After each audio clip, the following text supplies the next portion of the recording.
We're going to go through the second test now. I'm going to just solve the questions. Firstly, I'm going to parse them. So I'm going to select the order in which I'm going to do them. So first question is on second order linear constant coefficient. So it's pretty much an application of a solution technique. Question 2, I've been given a dA and an initial condition. This is a linear ODE, even though it's not in canonical form. So again, it's an application of a solution technique. Question 3 is one of these harvesting model questions. I've got a bit to think about here, but it is just, drawing equilibrium points, phase lines, and so on. That's pretty straightforward, but we do have a bit of thinking to do. Question 4 was clarified in the test, and I've written the clarification here as well.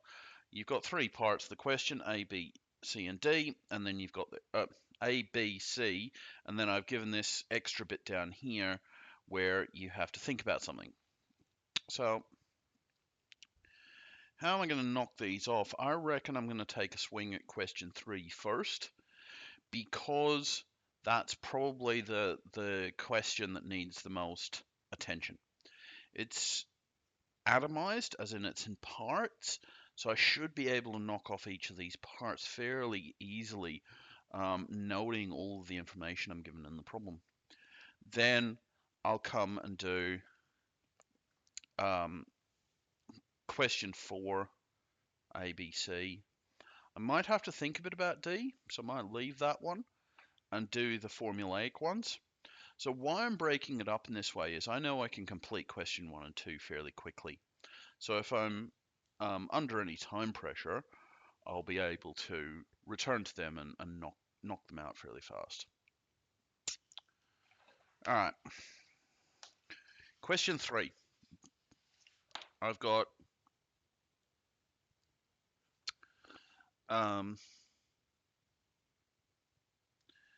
P1 in field 1 and P2 in field 3. Interesting. Both follow a logistic model with the same growth constant and normal carrying capacity. So they're in common. There's 2 pests that are impacting these crops. One's a beetle that eats the plant at a constant rate, and the other pest is a weed which competes for resources, thereby effectively reducing resources available to the plant. So that's a curious thing that we perhaps haven't seen before. We know that the beetle is eating the plant at a constant rate, right? So we just look for the model that has the constant subtraction, right? So that's obviously the beetle. So the answer to 3A, P2,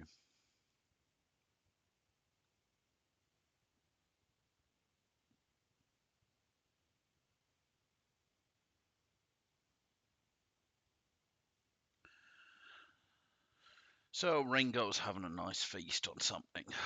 All right, so let's think about this other one that says P1, the insect, the weed.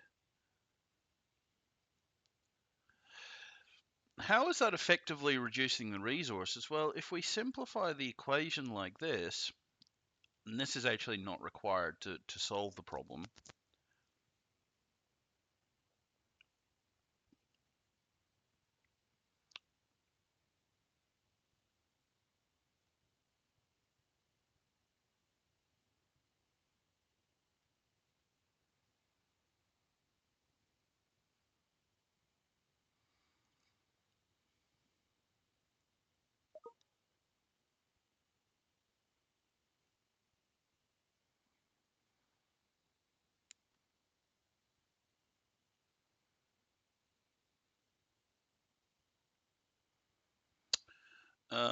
Three goes into 4 once with 1 left over. 3 goes into 13 4 times with 2 left over. 3 goes into 21 7 times.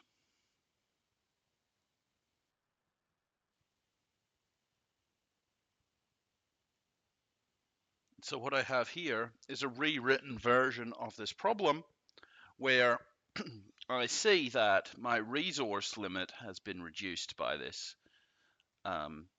weed. All right, so find the equilibrium points, draw the phase lines, label the points, classify the stability of both population models.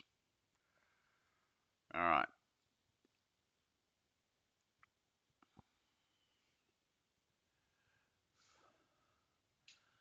So I've got dp1 dt equals. Right, doing that simplification actually really helps me here, because now I can see that if dp1 dt equals nothing, that implies P1 is either 0 or 147. Right.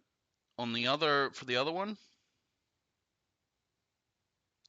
I've got a bit more work to do.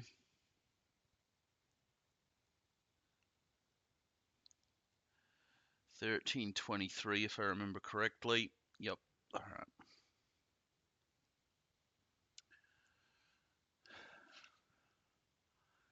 Right, so I need to set this to 0.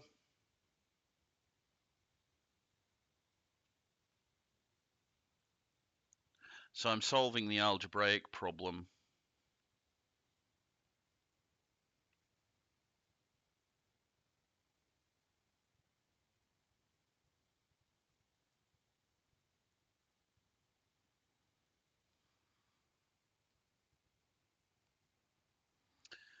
Uh,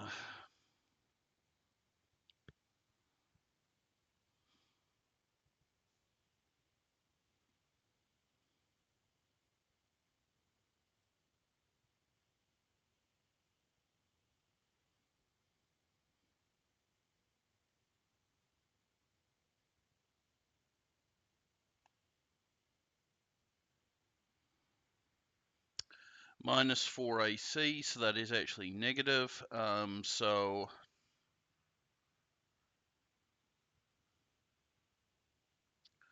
I have no idea what that disgusting number is going to turn out to be. Okay, and this is somewhere where I need to run off and get my calculator to be able to evaluate these critical points. So it turns out that one of these is 3,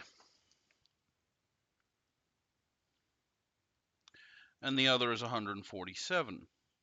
Interestingly, 147 is what we got here as well. So now I can draw the two phase lines. See, for both of these models, and I can classify the fixed points and all of that. So this is for P1. So P1 has two fixed points, 0, 147. Now, this is going to look like an upside down parabola. When you expand it out, you're going to get a squared term that's negative. And that's pretty common for all of the, all of the logistic models are going to give you this kind of behavior. So we see here our derivative is positive. So that means our arrows are running from left to right. Here we see our arrows are negative, our derivative is negative, so our arrows are running right to left. So we have an unstable critical point or fixed point at the origin and a stable fixed point at 147. Now, when we do the next one, we've got much the same behavior. We know that we're still going to get an upside down parabola because we've got this formula here. We know that it's got to pass through these 2 points here, so we're just going to draw an upside down parabola. This guides our eye once again. We see that the derivative is positive between the fixed points, derivative is negative outside. So it's worth also drawing in this So that's where 0 is.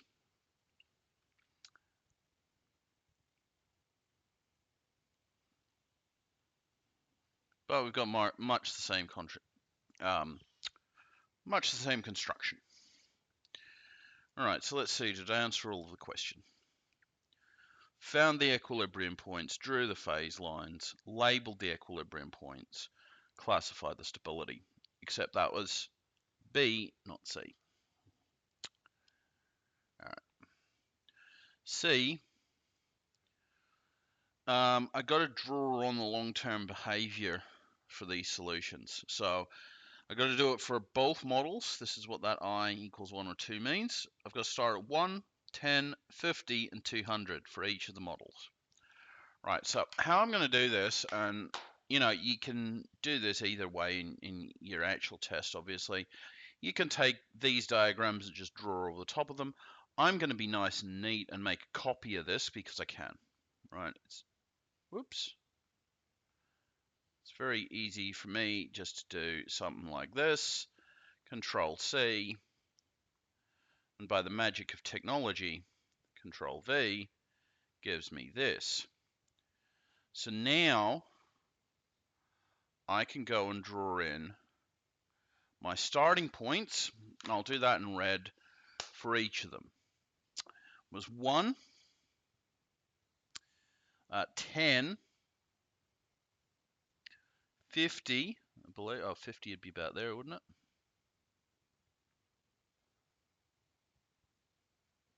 And 200, which would be up here somewhere.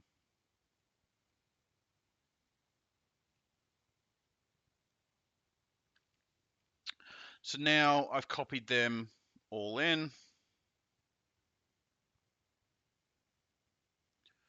What's going to happen to my solutions? Well, if I'm here at 1, the arrow is going left to right, so my solution tends left to right until I hit a fixed point.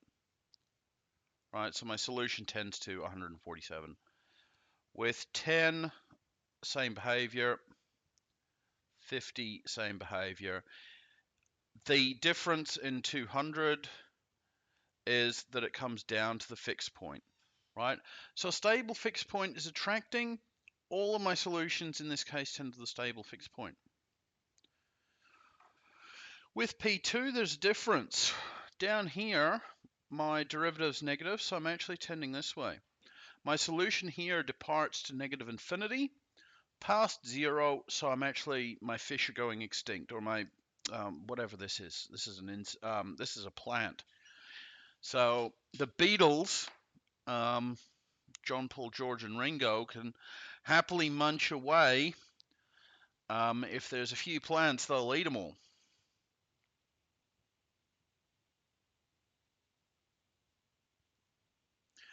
But otherwise, everything tends to the stable equilibrium.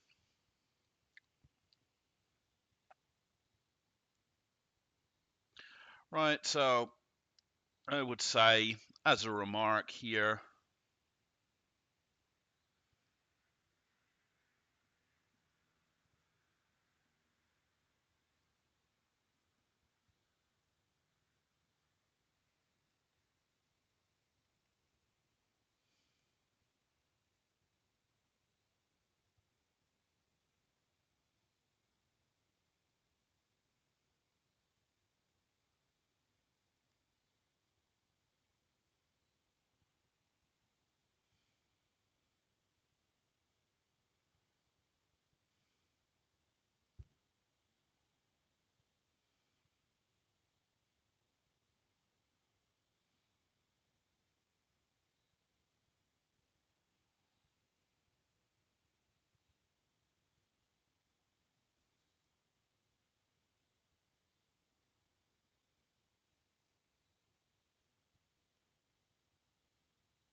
that's good enough. Which pest is less destructive? That is, starting from any biologically reasonable initial condition, that is, the initial condition is positive, which plant survives in the long term and why? Well, P1 always survives. P2 doesn't. So P2 is at a disadvantage. So we would say that the P1 survives long term from any given initial condition, any reasonable initial condition.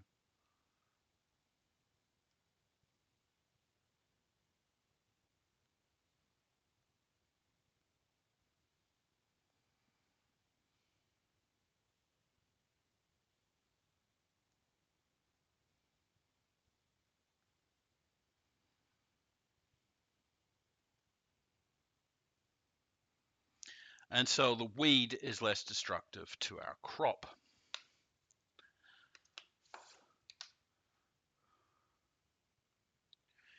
So it took about 15 minutes to do that question.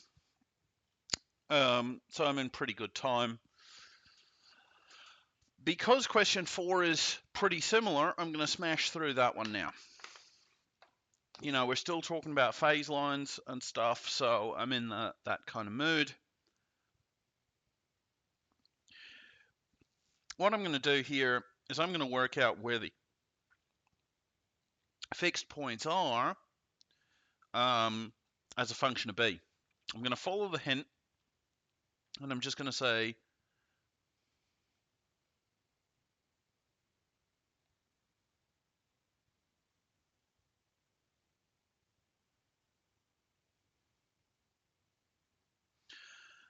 that's the definition of a fixed point. That means by minus y squared equals nothing. Now this implies that y equals nothing itself or equals b. Right? So they're the two roots of that polynomial. So I've got the cases for when b is 2, minus 2, and 0. So 0 means that I've only got one fixed point, right?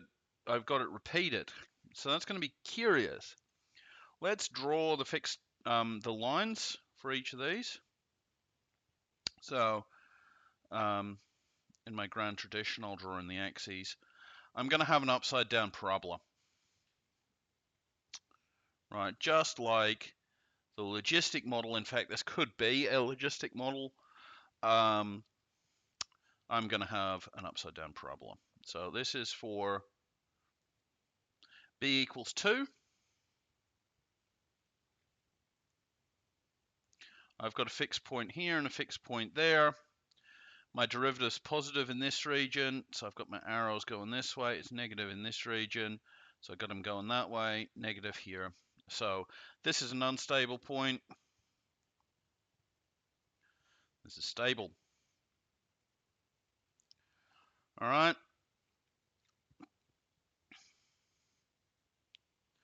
So I'm going to take b equals 2 and push it down a bit. What the fuck? Now I'm going to do b equals minus 2. Again, through the magic of technology, I could cut and paste these. But what I'm going to have is, because b is now minus 2, I'm going to have a point over here and a point here.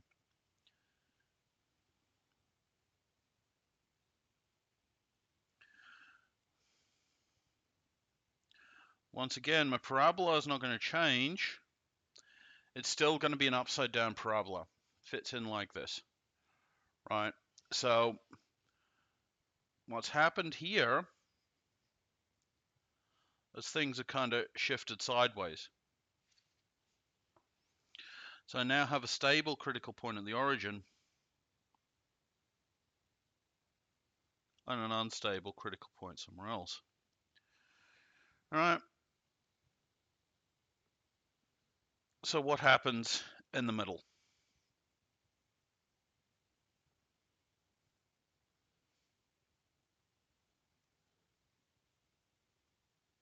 If b equals 0, then I'm drawing the case minus y squared. Both the critical points just fall in the middle.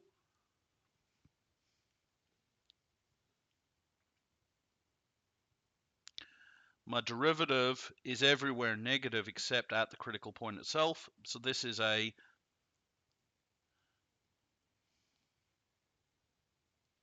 semi-stable critical point. Now, what happens is if we think about this critical point moving, right, as we increase B, this critical point, the critical point itself starts to move, right? It's moved from there to there to there. So we can sketch in this line indicating how our critical point has moved, a fixed point.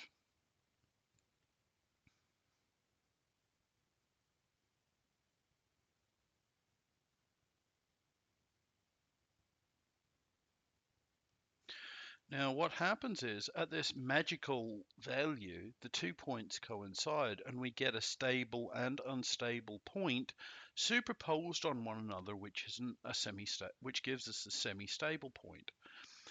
The observation is that our stability changes as we pass through this, right? The stability of our fixed point at our origin exchanges.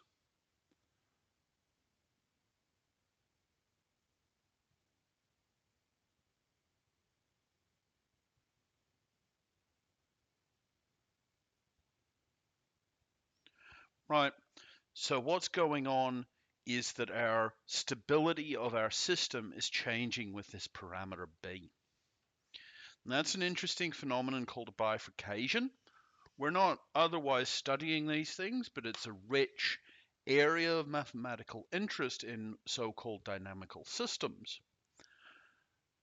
All you have to do is notice stable, semi-stable, and unstable, and that they change as B changes. Okay, so I'm about halfway through. I've taken about 22 minutes of my 50 minutes. So I've got a couple of routine questions now to go through. I'll just do two for no particular reason. First, I've got to rearrange it to canonical form.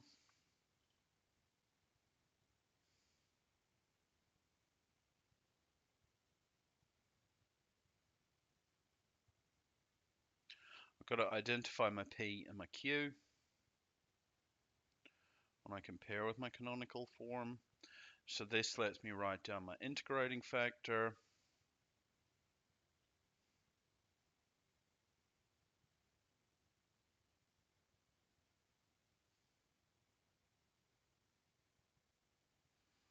All right. So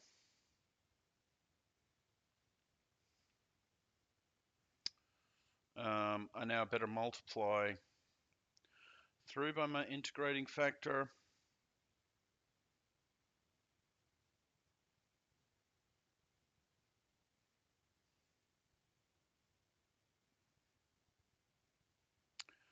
So I've got to include explanations as well. So this is integrating factor.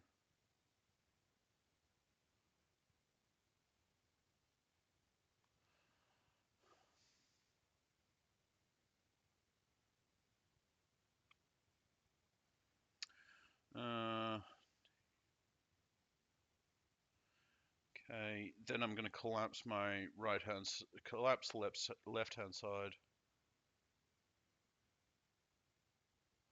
using the inverse product rule type idea.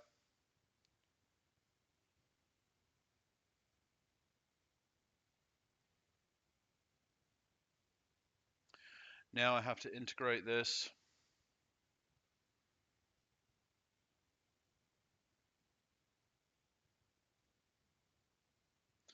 And I'm going to have to do that by parts.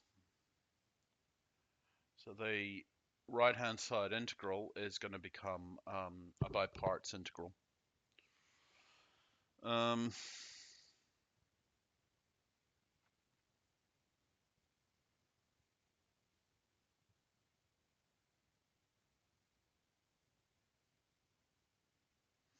So when you're selecting the parts for these, you're going to choose the algebraic one because it gets simpler on differentiation. So you're going to have x, t, and you can write plus a constant, but I'm going to put my constant over the other side. So I'm going to get U is T, V is this one. So I better write this down. I'm going to get confused.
Right, so that's what I get now.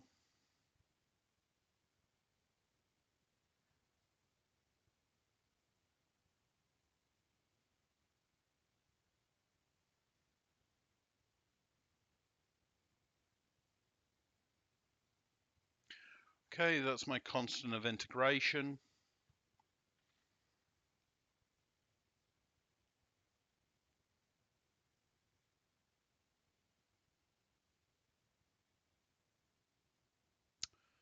Uh-oh. I knew I shouldn't have asked for a particular solution here.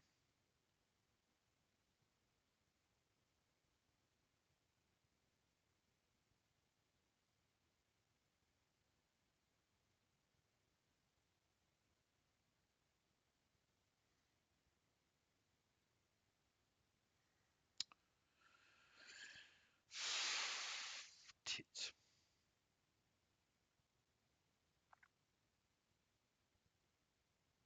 C has to be 0 to stop this thing blowing up, which means that x is a half, not 1, or minus a half.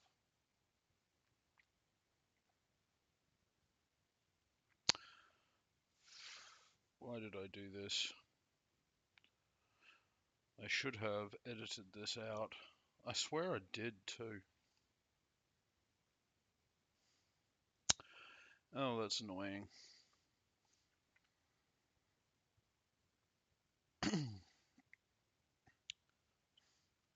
So,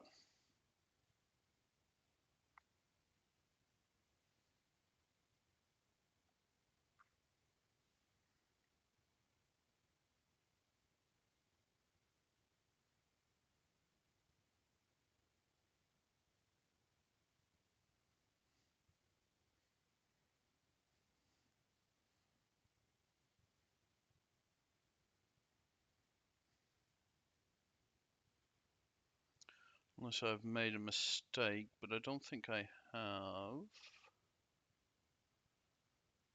No, I'm going to integrate that one. Differentiate that one. I could have sworn that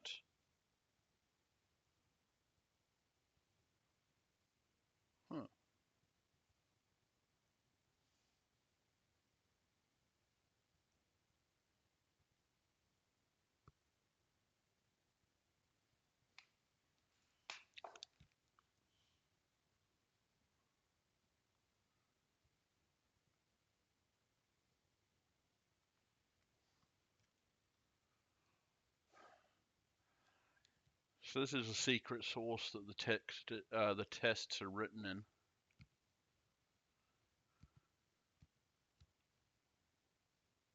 I did remove it. Pooh. I don't know how that's happened then. I've obviously forgotten to recompile the text. This was the question as intended. No, general solution only.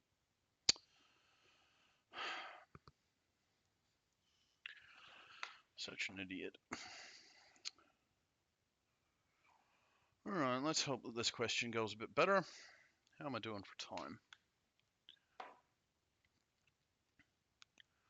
I have 20 minutes left. All right, sweet.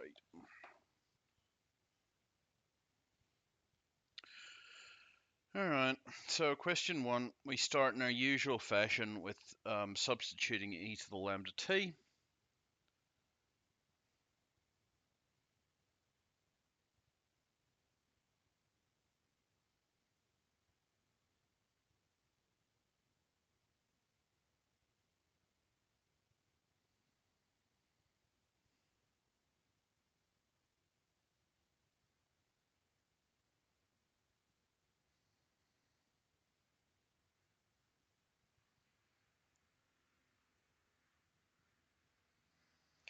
And I'm going to just jump straight to the auxiliary equation without cancelling out the stuff.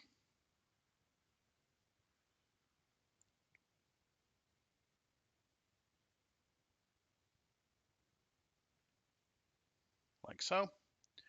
Now I can go ahead and solve this. And again, I like just solving it with 4 minus 4.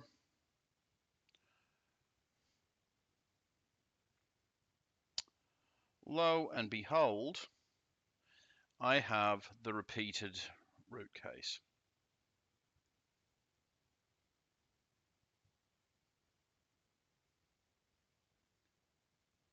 So the general solution in this case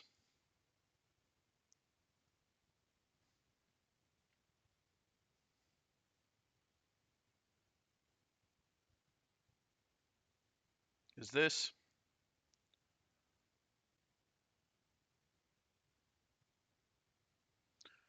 So we've got lambda's 1 in this case. I can get rid of that. So now we apply initial conditions.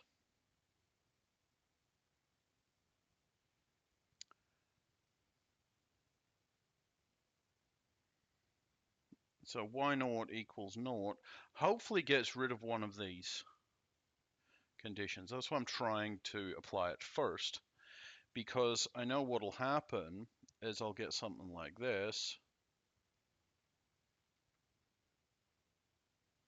which says that a has to be equal to nothing. So now, when I'm applying my next initial condition, I don't have to differentiate quite as much. Right, I'm not going to get a simultaneous, I'm not aiming for simultaneous equation anymore. So I'm using experience to try and knock out one of these initial conditions before, one of these constants beforehand. So I've got to use the product rule, differentiate the first function, leave the second one alone. Differentiate the second function, leave the first one alone.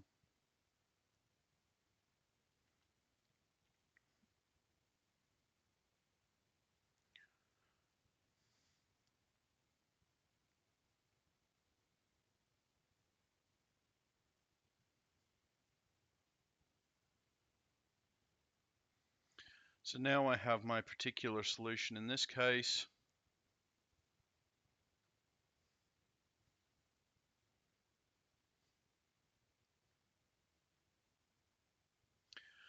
Y equals t e to the t. Done.